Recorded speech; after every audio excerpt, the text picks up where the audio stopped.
what changed defensively for you guys in the second half as opposed to the first? Nothing really. Just a more urgency to stop their two leading scorers and finish the play with a rebound. I don't think really changed what we were doing. It was just a matter of getting stops and putting in a little bit more effort. Well, I thought when Rashad's ball banked in and they called the foul and we got the game tied, I thought, we got lucky, got a break. And as everybody follows us know, we have not won a close game. We have not won a one-possession game all year. We've had, this might be the 7th or 8th one we've had. And I thought, well, we got a break and maybe we can get it. I think we got a really good shot to take the lead with 10 or 12 seconds to go, and it just didn't go in. And then we got to stop. And the great thing about the stop we got was that we checked out and rebounded. Everybody got a body on everybody, and ball went out. It was our ball, and we got to play overtime. So I really thought we had an opportunity to finally get that monkey off our back and win a close one. But those two kids were unbelievable today. And sometimes just isn't meant to be, and it's just one of those days. It wasn't meant to be. When number 30 on their team, Zoe Tyson, threw a jump shot in with no time left on the shot clock from the free throw line. I haven't watched every game they've played, but I would be willing to bet that might have been the first 15-foot jump shot he made all season. And it just went that way. And what those two kids did was pretty amazing. And I thought we guarded them. I thought we were, for 45 minutes, I thought we were in their hip pocket. We were on them. We did different things to them. We changed it up. We put different people on them. We switched ball screens. We got through them. We played no help. We played help. We did about everything there is possible to do except double them. And maybe if they're going to do that next time, maybe we'll go to the double team. Who knows? Give them a lot of credit. Those were some unbelievable shots they made. You're obviously struggling. Where do you go from here? What do you tell these guys? You've lost, I think you've won 2 of their last 11 games. Oh, it's worse than that. Weren't we 4-2 maybe? I think we were 4-2. What are we now? 7-15. So we've won. I can't do the math, man. You're asking me a tough question to do math to. It's not good. It's not good. We haven't won 2 games in a row. We've lost 4 in a row now. We haven't won 2 games in a row since the 2nd and 3rd game of the season. Yeah,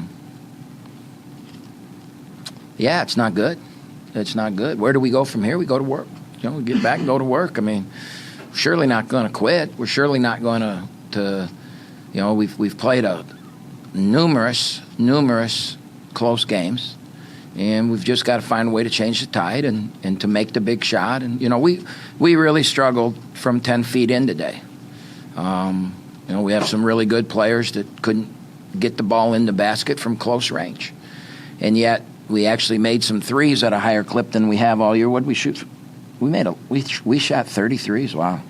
Yeah, some of that had to do with a bunch down the end probably. But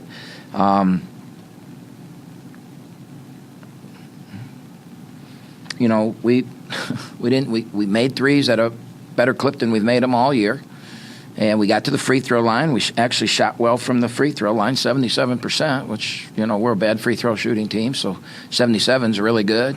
We only turned the ball over 7 times today, which is a low for the season. Now they're not a pressure team, but we've turned it over.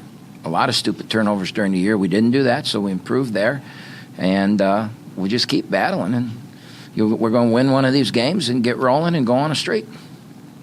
You have different ways of approaching your team. Sometimes you get all over them, other times not so much. Are you pleased with the effort of the team, ways to practice, things like that? Like tonight's game, those guys are throwing shots with no shooting. You're really the inside guys missing shots. Not exactly going your way that way. You're not getting the ball out. But you got 9 games left. Tough games, you're going on the road. Right. Well, we can't win at home, so maybe we can win on the road and get this thing changed around. But then, that bigger picture question, because, I popped in here once in a while. But the last time I bought dinner, things were okay. Yeah.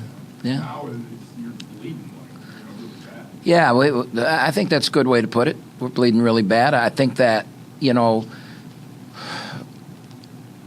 there's a lot that I need to do to help them, and my staff and that need to do to help them. I think you're right. I think we have to, and we really have, changed some ways we've gone about things in the last week.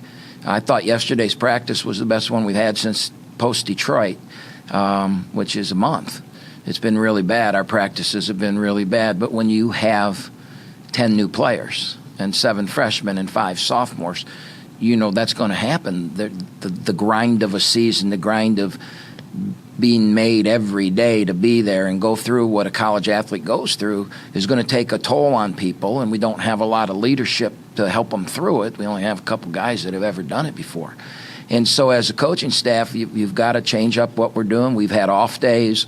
We've had tough days. We've had easy days. And we're going to keep at it. I mean, we're surely not in any way, shape, or form going to throw our hands up in the air and say, oh, my God, what's happening to us? And we talked a little bit about that just now in the locker room, is that, we're in a hole. And you got teams that haven't beaten Oakland, that are beating Oakland. And they stormed the floor.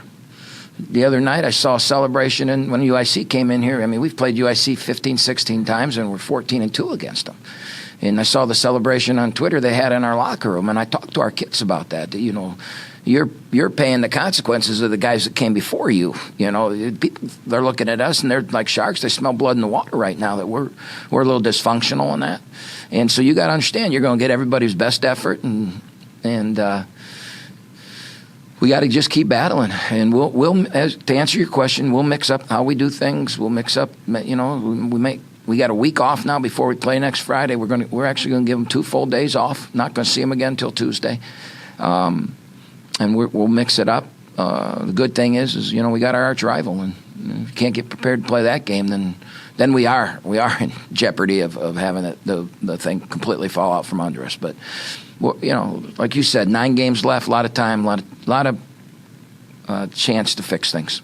I just heard today, 36 years of coaching. You flipped the script. I mean, the script, like you guys had great teams during the regular season, didn't win in the tournament. The one team, that was like your miracle team, that was probably your most dysfunctional team about this time of the year, and, it's kind of messed up. Do you think you can flip the script here a little bit? Well, we're sure going to try.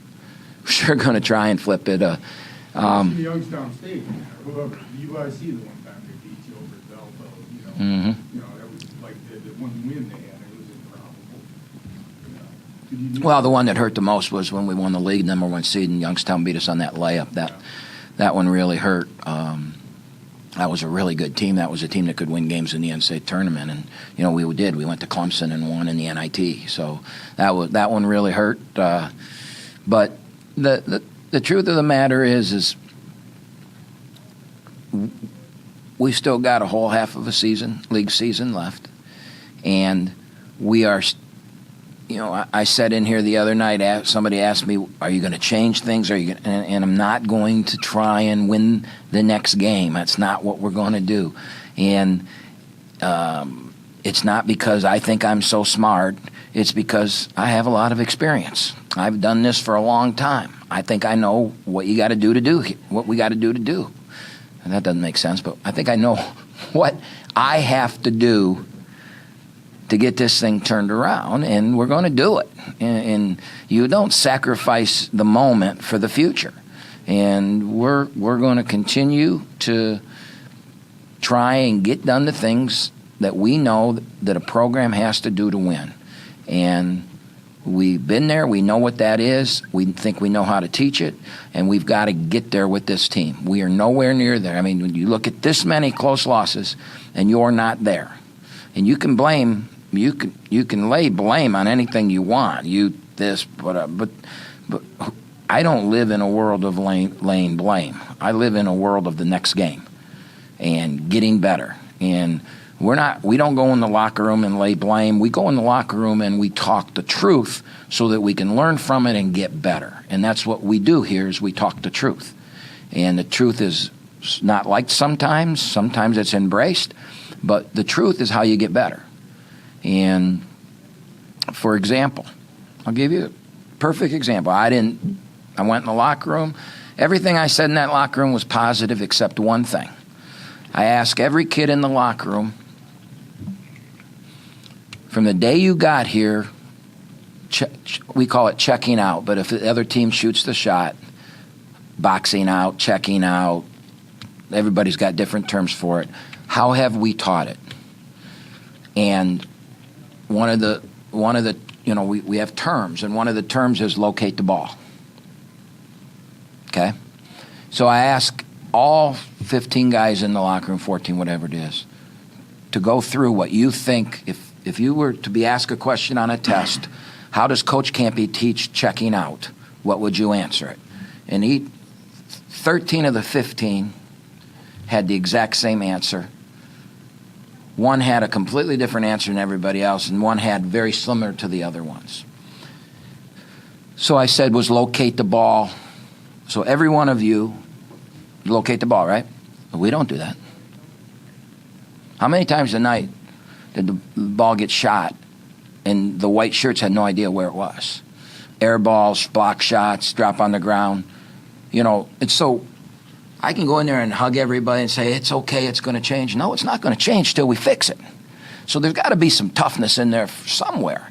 And the toughness for this game is, we got to get better at that. We gave up 16 offensive rebounds again. So I'm not going to put some new way of checking out in so that we can beat Detroit.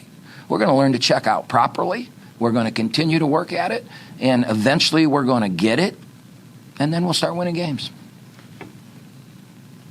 That's a pretty long answer, wasn't it, Pat? Yeah. Confused you, too, it looks like. Yeah, man.